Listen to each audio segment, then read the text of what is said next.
Hey, Leading Learning listener, if improving as a learning business professional is one of your goals for 2026, make sure to go to leadinglearning.com/summit. The Learning Business Summit is the only event laser-focused on professionals who lead and work in market-facing businesses that serve adult learners. Across 3 days online, you'll connect with peers and experts to strengthen both your knowledge and your network. Featuring hands-on practitioners and subject matter experts, the live education sessions are designed for participation, reflection, and, most importantly, action to boost the reach, revenue, and impact of your learning business. And because leveraging technology is essential for any learning business, the summit also includes demos of LearnTech platforms. It all happens online January 27th, 28th, and 29th. Go to leadinglearning.com/summit to get all the details and join us for the Learning Business Summit. Now, on with the episode.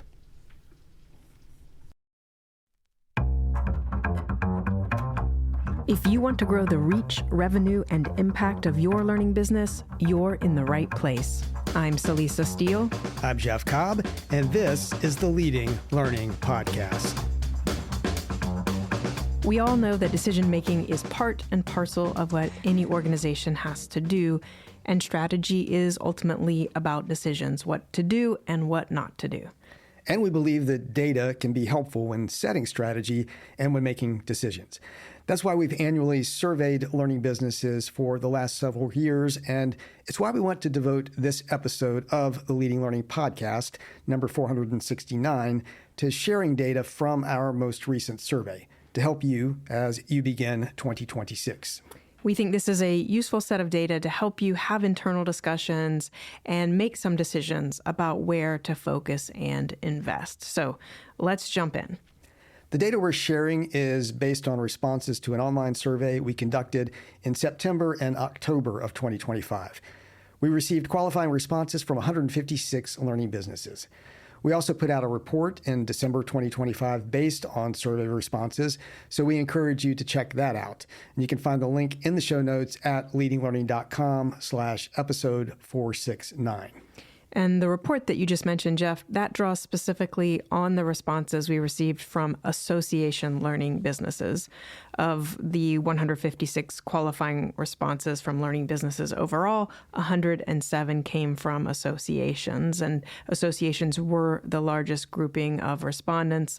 Other responses came from commercial training firms, charities, learning businesses embedded in academic institutions, and others.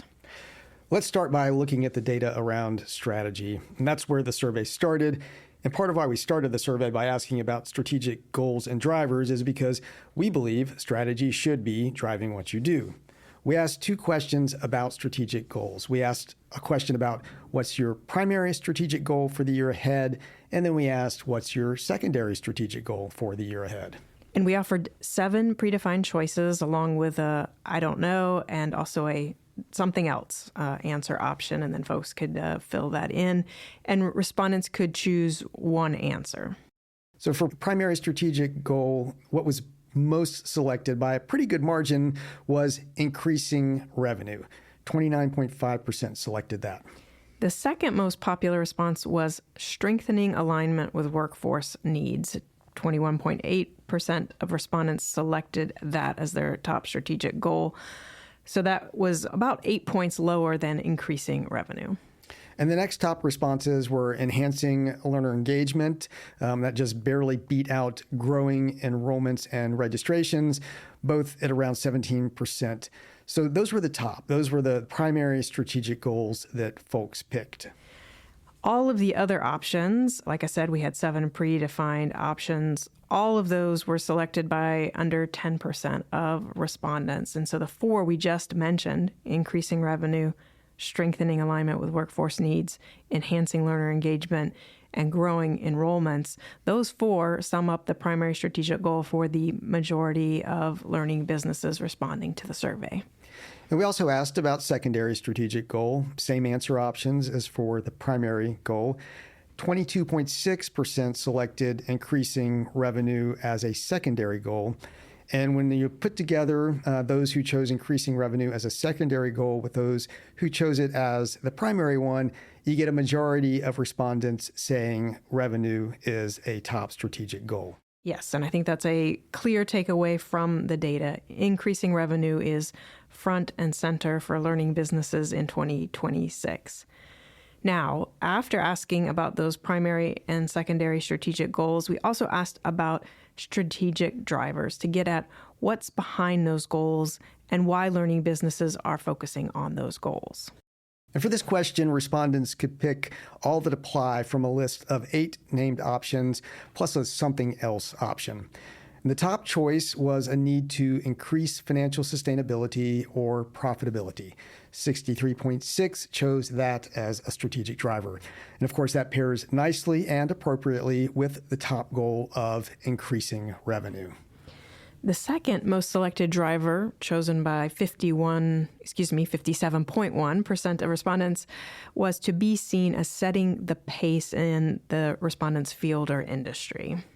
And I have to say, I was a little surprised last year to see this driver rank as highly as it did then, and it's high again this year. And, I think this is because of the competitive pressures that organizations feel. It's hard to stand out in the market for continuing education and professional development. So if you're not seen as somebody who's sort of setting the pace in your field or industry, it's going to be hard to attract and convert those learners that are going to contribute to your financial sustainability and profitability. Yeah, and kind of with your read of that setting the pace answer, then we can really think about those top 2 strategic drivers as really being existential questions.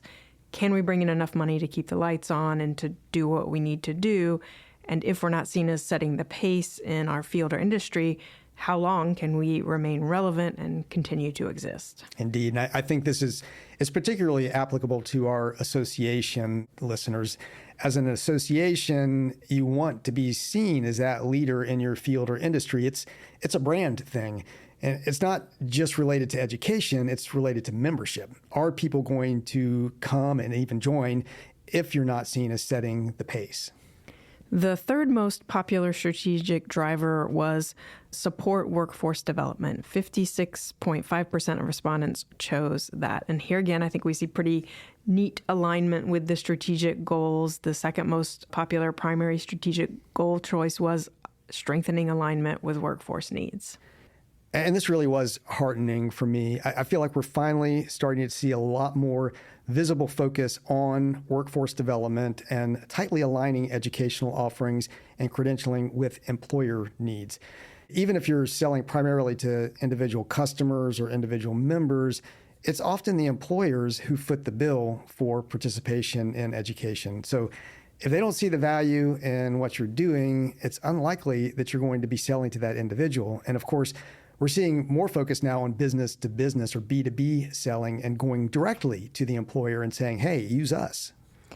Yeah, and Jeff, you've made the point before that the employer often still has to support the individual learner, even if the learner is the one paying, the one footing that bill and not the employer. I mean, the learner may have to take time off work to be able to go to a conference or attend a seminar or complete that online course. So if an employer isn't supportive or makes it hard to do that, then it makes it hard to sell even in that direct-to-consumer, B2C situation. Right. Now, the fourth most cited strategic driver is evolving learner demands. 51.9% selected that. We were just talking about the importance of speaking to employers and speaking to their needs. This driver is about the learner needs. Yeah, I think individual learners now have many more choices than they did a decade ago, even just half a decade ago. And they also tend to have a greater need for flexibility in terms of scheduling or perhaps in terms of formats. The pandemic got them used to doing things online. So this strategic driver of evolving learner demand speaks to all of that. Yeah, and learner demand, I think, is kind of a catch-all bucket. It's the kind of thing that we often get called in for because organizations are struggling because they have this sense that demands are evolving, but what does that really mean? What do they need to offer? Do learners want micro-learning? Do they want micro-credentials? Do they want cohort-based learning? And you got to figure that out and be able to evolve as a learning business with those evolving learner demands. We're taking a quick break to remind you about the 2026 Learning Business Summit, the event built specifically for people who run, manage, and grow learning businesses. If you're responsible for designing strategy, shaping products, or driving impact and revenue, the summit is designed for you. Over 3 days online, you'll learn from practitioners who are solving real problems in real learning businesses. You'll take part in highly interactive sessions, no passive webinars here. You can expect thoughtful prompts, practical ideas, and space to reflect and plan your next steps. You'll also get to see how LearnTech platforms are evolving through short, focused demos, helpful whether you're evaluating tools or just trying to stay current.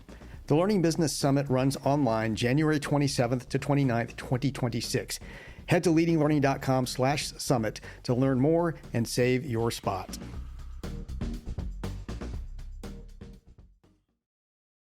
After asking about strategic goals for 2026 and then the drivers behind those goals, we asked about 8 trends and issues and how important those are for learning businesses in 2026 and how they're informing their strategy. And we used a 5-point scale. So respondents who said that something was critical, we assigned that 5 points. Very important was translated to 4 points, down to not important 1 point. And that allowed us then to get a weighted average. And so here are the 8 trends and issues that we asked about. 1, artificial intelligence. 2, workforce and employer needs. 3, learner preferences for flexibility. 4, personalized learning. 5, increased competition. 6, growth in alternative credentialing, so things like micro-credentials and digital badges. And 7th, virtual and or hybrid events, so things that are entirely online or partially online. And then 8th, we asked about diversity, equity, inclusion, and accessibility, DEIA. And so out of that list, number 1 was workforce and employer needs. I got a 3.77 weighted average in the responses. The next 2, learner preferences for flexibility, which had a 3.66 weighted average, and then providing more personalized learning experiences, which had a 3.58 weighted average. And to me, those second 2 both go a long ways towards the whole learner engagement issue. How are you going to be able to create content in a way that engages with learners and meets those evolving demands that we were just talking about? And we asked about the same set of trends and issues in our survey we did about a year before this one, and these are the same top 3 as the previous year. So these really seem to sort of be at the crux of what learning businesses are focusing on. Now, when I ran through that list of 8, you might remember that at the top was artificial intelligence, but AI is not on that list of top trends and issues that we just touched on. No, it did not make the top 3, though we are seeing in general that the AI dial has moved in some areas. Still, in my opinion, we're lagging on how well we're engaging with and using AI.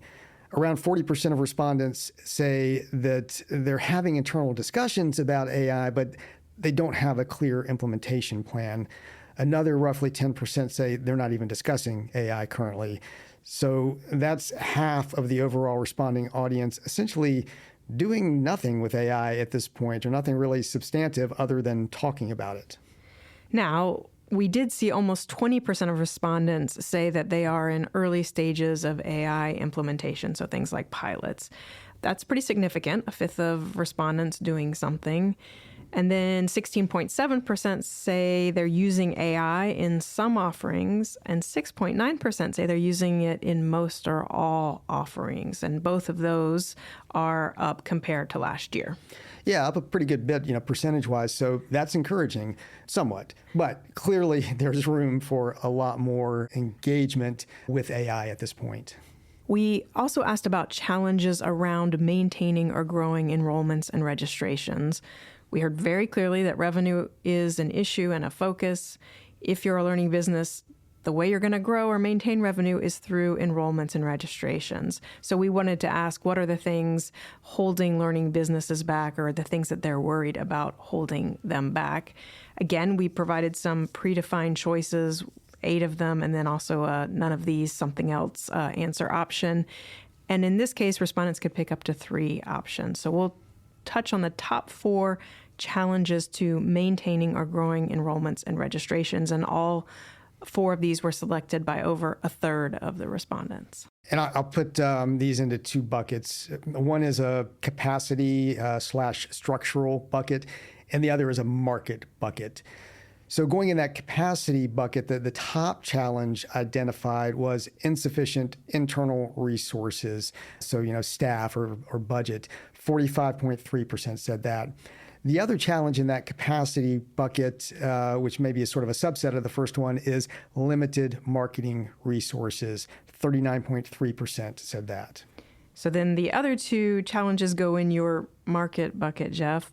Pricing challenges were also cited by 39.3%, so the same number who cited limited marketing resources. And this gets to that difficult question of how do you price yourself out there in a very competitive market? I mean, that's clearly a question on respondents' minds. And then the 4th challenge, also going in that market bucket, points to the very competitive market situation. Increased competition was the 4th challenge. 35.3% of respondents indicated that. So existing in a competitive market, not quite knowing how to price, and with limited marketing resources and insufficient internal resources, kind of summarizes the challenges that organizations are seeing. Now, we also asked a forward-looking question about where learning businesses plan to invest in 2026. Again, we gave some predefined choices, 10 of those, and folks could pick up to 3, and we'll share the top 4 areas of planned investment. Number 1 was increasing learner engagement. So 41.1% said this, and that dovetails well with the earlier focus on evolving learner demands. The second most popular area of planned investment is enhancing marketing and outreach efforts. So 35.2% said they'll be investing there. We were just talking about limited marketing resources as a challenge. So, this clearly kind of responds to that. But I do think it's worth noting that the marketing and outreach efforts last year was a much more popular choice. This year, about 35%, as I just said. Last year, almost 59%. So maybe we could just do a little armchair analysis on what might be behind that drop. Yeah, may as well, but it's hard to say. It could be a glitch because these are non-statistical surveys. It could be because people spent marketing money last year, didn't get the results they wanted, and so aren't putting as much into it this year. Or maybe they're not being given the budget to invest in it in 2026.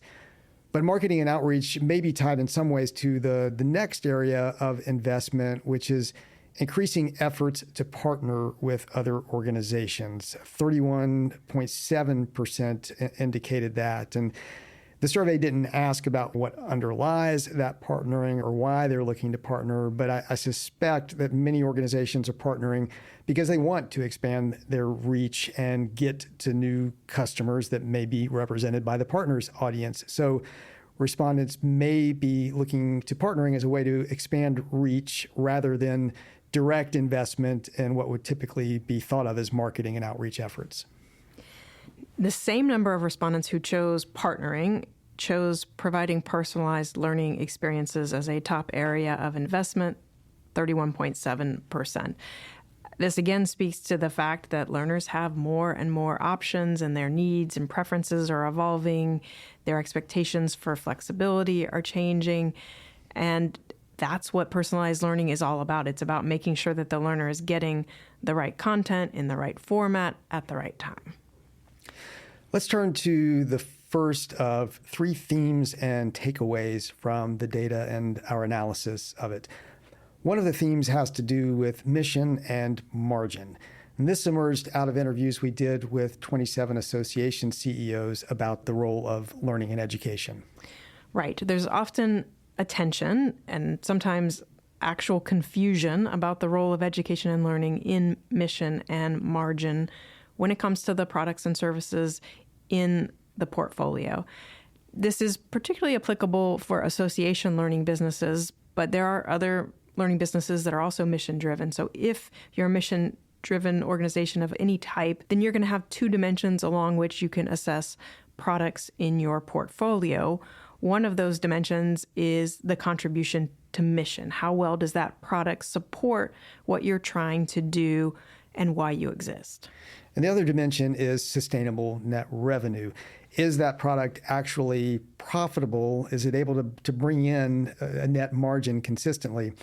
So this mission margin question is an essential tension that maybe doesn't get made as explicit as it needs to be when organizations are thinking about product decisions and how they're going to invest and what the challenges are. If you have products that really aren't generating much revenue and also aren't really contributing to your mission in a measurable way, then you really need those out of your portfolio, to be honest. And I know there are people listening that if they're honest with themselves, they've got those in their portfolios and they know that they need to be gotten rid of.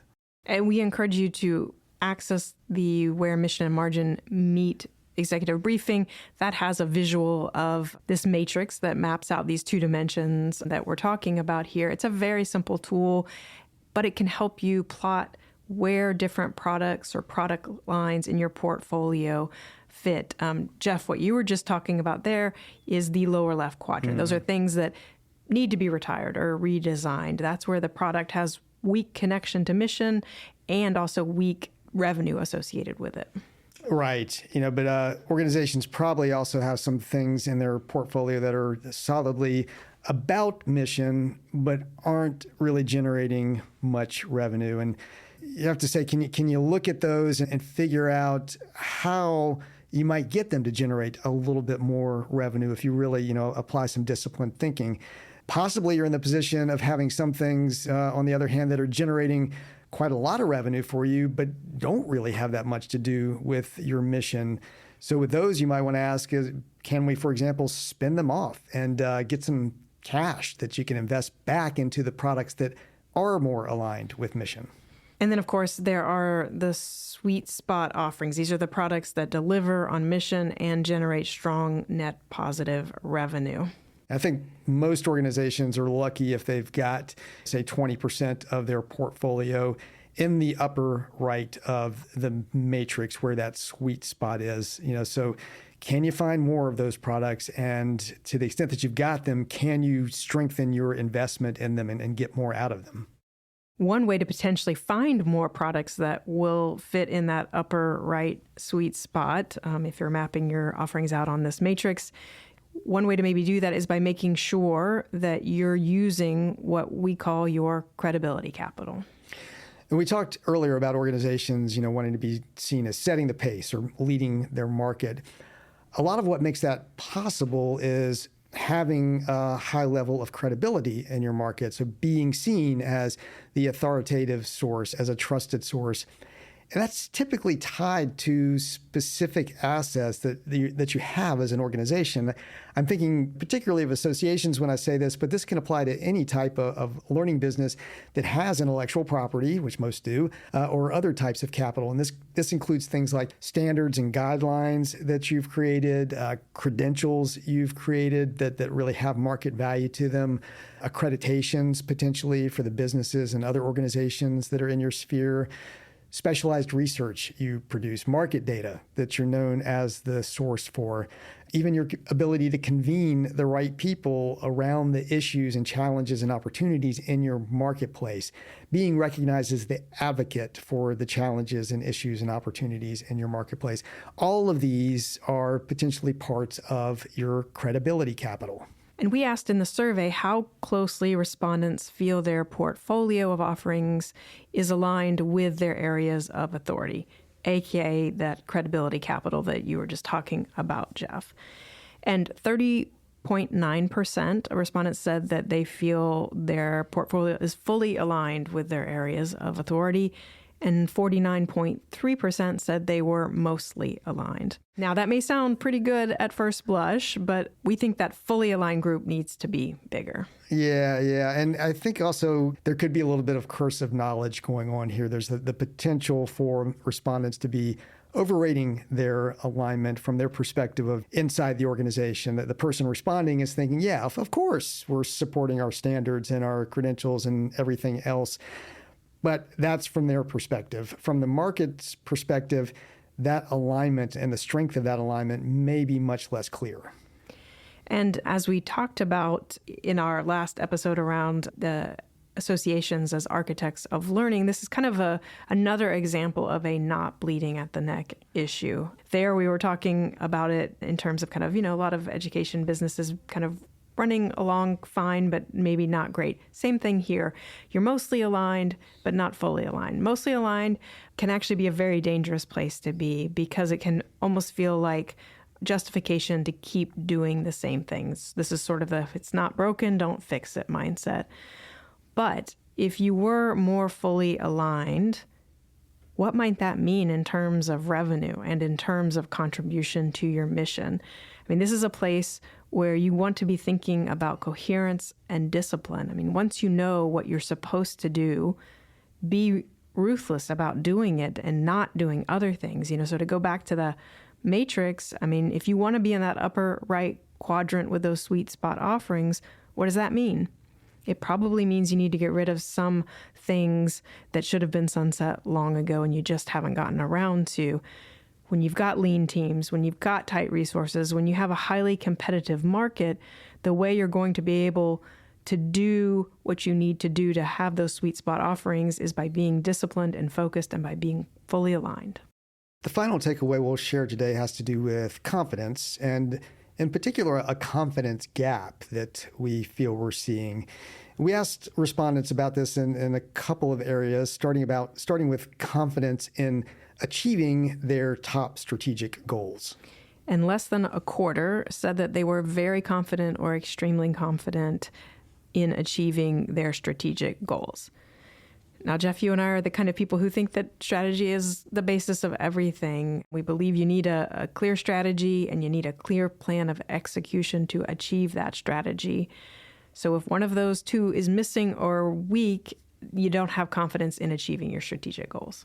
Which is not the place you want to be in, obviously. So it's definitely a place to apply some discipline, as you said, Celisa, and make sure that you really do have strategic clarity, that you've considered your trade-offs, that you're focused on what really is important, and that you're confident around your execution on it. We also asked survey respondents about confidence in meeting revenue expectations in 2026, meaning specifically revenue expectations for education and learning products. Remember, top primary strategic goal was increasing revenue. So how confident are you in achieving what is, for many of these learning businesses, their top strategic priority? And again, we have under a quarter who are extremely or very confident. And in both cases, we have tiny slices who are extremely confident. So our suggestion is to do what it takes to increase your confidence, to close that confidence gap. Now, of course, this may not be representative of you and your learning business, but I think it is a good thought experiment. Think about how confident you are in achieving your strategic goals and in meeting revenue expectations. And if you and your team aren't very confident, then why? What can you change? What can you perhaps invest in? What can you maybe stop doing? Finding those trade-offs that you need to make. What is it that you need to do to grow your confidence, to close that confidence gap? And these are, of course, connected very tightly. If you're not likely to have confidence in meeting your revenue expectations, if you don't have confidence that you actually have a strong strategy in place that you're capable of executing against well. If you've got that in place, then it should follow from that you're going to be in a good place to meet your revenue expectations. There are going to be wrinkles, of course. Every strategy, once it actually hits the market, is subject to change. But if you've had some rigor, if you've had some discipline in looking at the data, understanding your market and your situation, making those trade-offs and developing the strategy, it should follow that you'll be confident in meeting the revenue expectations that go with that strategy. We encourage you to check out the report, The Strategic Outlook for Association Learning Businesses 2026, which we did based on the association-focused slice of data from this survey. You can visit the show notes at leadinglearning.com/episode 469 to get a link to that report. And we'll also ask that if you access this report, look at this data, find it useful, that you put a little note on your calendar for around next September or so when you see this survey come out again. Because the reason we're able to do this is because people generously give their time to participate in the survey. It takes between 10 and 15 minutes, and it yields data that's really useful to learning businesses. And that's our audience, of course. So for those of you, if you're listening and you did participate in the survey that's behind this report, we're truly grateful for that. Thank you, thank you, thank you. And if you didn't get the chance to participate in 2025, again, we hope you'll make that note to participate in 2026 when it comes back around.